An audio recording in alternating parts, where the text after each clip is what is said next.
Mentioned that he could tell that the punter was kind of kicking it short. Can you talk about what you saw on the sideline? Well, they did a good job early. They hadn't really done that. They put that kid, he was their start of the year, and then I think he got hurt. And, then the first one I was kind of like, well, he just hit the punt because it was low and it actually hit us. Corey did a good job of trying to get on the ball. And then the next one, and then kind of at that point, I was like, all right, we're coming after it. And then,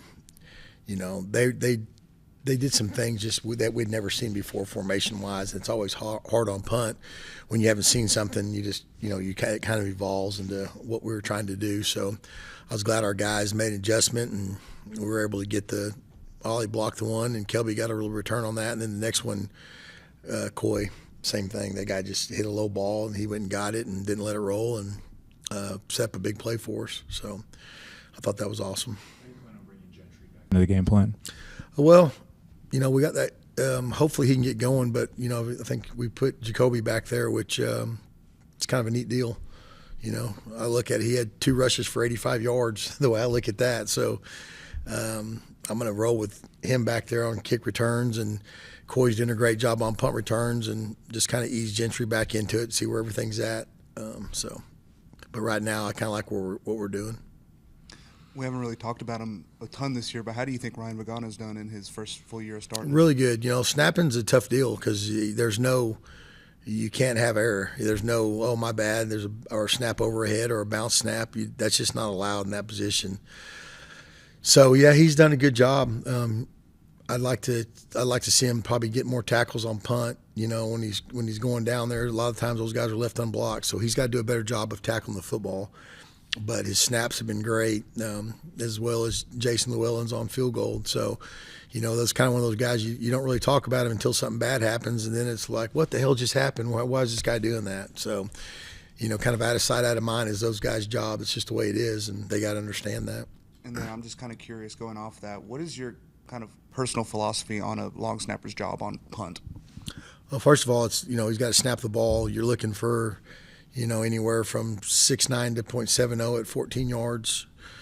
And then he's got to do a good job, like I said, in covering. And hopefully you get a guy that can run. He played defense when he was in high school. So he's got to start making some tackles, though. If you get down there and you're not blocked, you're supposed to make tackles. And that's one thing he's got to get better at. And it's not that he's not working. He's working hard to get it done. So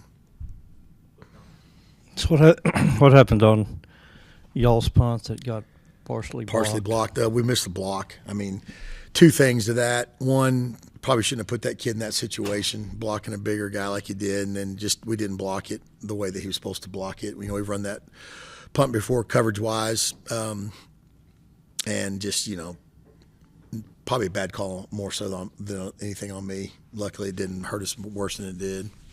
What led to that formation versus just a conventional punt formation? We run the gate a bunch just to get people to line up, and then in the years past, 2 or 3 times a year, I always punt out of it just to make people know that we can punt out of it. This year we haven't punt out of it, but at that time of the game, we're just trying to make them do something they haven't done. I always try to give something that no one's ever seen before. So that's kind of where I was at with that. So would you have then, if y'all had gotten a certain look, could you have run a? Sure, we do. Yeah, that's kind of what we're looking for every time. Is we're looking for it's kind of a dual. If they give us this, then we're gonna run check to the fake. The same thing we do on field goal, but it was a punt situation, and their kid he just overpowered us and got his hand up and partially blocked it, but probably at that, like I said, wasn't. If I went back and did it again, would I call that with that exact same kid? No, I probably would put somebody else in there. Do you ever send Ryland to go work with CJ Ayu or Sheil Wood when it comes to tackling? No, Coach Connery works with him on that. Like I said, we work tackling actually with those specialists, believe it or not, probably twice a week. So they're always learning to tackle. It's just more of a deal when you're, in open space. It's kind of a tough deal because you're flying down there, and that return guy's a better athlete than most of the guys that are going down there on punt. So you got to take a shot, and hopefully that you get him tripped up or slow him down. And then he has a background in volleyball. Does that translate at all to what y'all do? No, not at all. To be honest with you, I don't think so. I mean, I've never.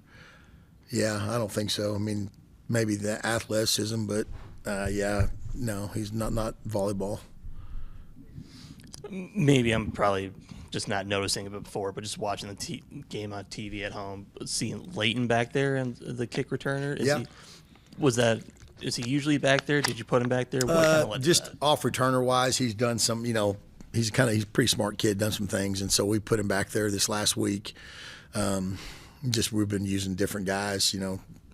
Certain like Cam Dickey was back there at the end of the game. We've used Jacoby's been the off returner.